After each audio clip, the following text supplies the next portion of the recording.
Episode 14. Hampir saja.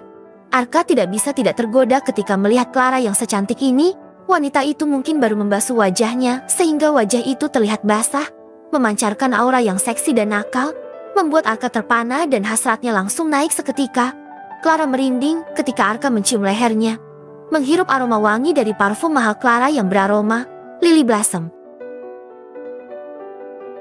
Tidak bisa dipungkiri jika Clara tidak terbuai. Nyatanya wanita itu hanya diam menerima tanpa menolak. Ciuman Arka kembali ke bibir pink Clara yang tipis namun terlihat seksi, menggigit kecil bibit bawah Clara dan membuat si empunya membuka sedikit mulutnya. Lidah Arka langsung masuk mengeksplor deretan gigi Clara, menari di dalam mencari lidah sang wanita dan membelitnya. Clara tidak sadar jika dia sudah mengalungkan lengannya pada leher Arka. Sedangkan tangan Arka tidak tinggal diam dengan mengelus punggung Clara naik turun dengan gerakan yang menggoda. Kedua insan ini sudah terbuai hasrat masing-masing yang sama-sama menginginkan hal lebih. Tangan sebelah kanan Arka naik, meraba benda kenyal yang mulai dia sukai sejak malam panas itu. Tidak hanya menyentuh, tetapi Arka juga memainkan benda kenyal itu dengan meremas.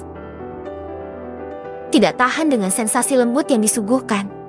Kedua tangan Arka masuk ke dalam baju Clara dan memainkan sesuatu yang terlihat semakin mengeras. Clara menikmati setiap apa yang dilakukan oleh Arka terhadap tubuhnya. Keduanya masih sama-sama berciuman penuh hasrat. Sedangkan di lantai bawah, Mama Indri merasa kedua anak itu sudah begitu lama. Padahal tadi Clara hanya berpamitan ingin buang air kecil. Seharusnya tidak membutuhkan waktu lama, mungkin sekitar 10 menit untuk sampai ke ruang makan. Namun ini sudah lebih dari 10 menit dan itu membuat Mama Indri penasaran. Sebenarnya apa yang dilakukan Arka dan Clara? Kenapa mereka berdua begitu lama? Gumam Mama Indri. Wanita yang usianya sudah lebih dari 50 tahun itu memilih untuk bermain ponsel kembali dan memberi kabar pada saudaranya jika Arka sudah memiliki kekasih. Sedangkan di dalam kamar, Arka mengangkat tubuh Clara ala koala dan membaringkannya di atas ranjang.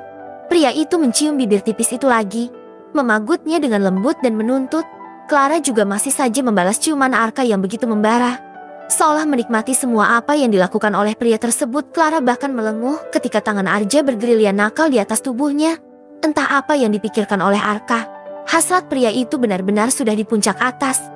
Dia tidak lagi memikirkan bahwa mereka sedang ditunggu Mama Indri di bawah. Tangan Arka menyingkap baju atas Clara dan segera membenamkan wajahnya di atas dada ranum wanita itu. Menyapukan lidahnya di sana, Clara benar-benar sudah dibutakan akal. Dia tidak memungkiri jika dia juga menikmati setiap apa yang dilakukan oleh Arka padanya. Clara masih ingat dengan jelas semua rasa nikmat yang malam itu Arka berikan dan kali ini Clara juga menginginkannya lagi. Sial, kenapa aku benar-benar menginginkannya? Rutuk Clara dalam hati, sedangkan Arka sendiri sudah tidak bisa menahan lebih lama. Perlahan tangan pria itu turun menyusuri perut Clara dan mengelus perlahan paha dalam wanita itu. Namun,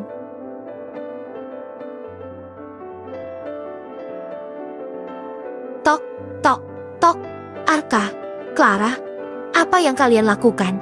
Kenapa sejak tadi kalian tidak keluar juga? Sial, Arka langsung menegakkan tubuhnya dan turun dari atas ranjang. Clara juga tidak kalah terkejutnya saat mendengar teriakan dari Mama Indri yang benar-benar memekikan telinga. Sepertinya kita harus menunda dulu,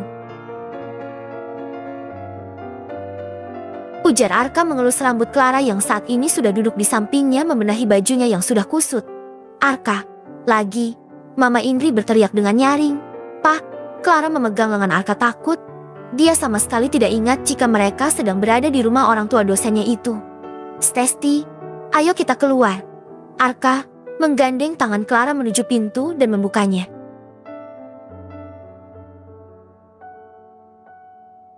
Apa yang kalian lakukan? Kenapa lama sekali di dalam? Tatapan Mama Indri memicing, meneliti kedua sejoli itu dari atas hingga bawah. Sudahlah, Ma, jangan menatap kami seperti itu. Kami tidak melakukan apa-apa. Lagian kalau melakukan apa-apa juga tidak masalah. Kan kami sepasang kekasih. Ucap Arka kelewat santai, sampai dia tidak memperlihatkan ekspresi apapun. Dan tentu saja hal itu membuat Mama Indri melototkan matanya. Putranya yang selama ini dikenal sangat suka menyendiri, introvert, pendiam, dingin dan tidak tersentuh mengatakan hal itu dengan begitu mudah. Astaga, Apakah Clara sudah berhasil membuat beruang kutub ini mencair? Seru Indri berbinar menatap Arka dan Clara bergantian. Beruang kutub? Di mana Tante? Apakah Tante memelihara beruang kutub?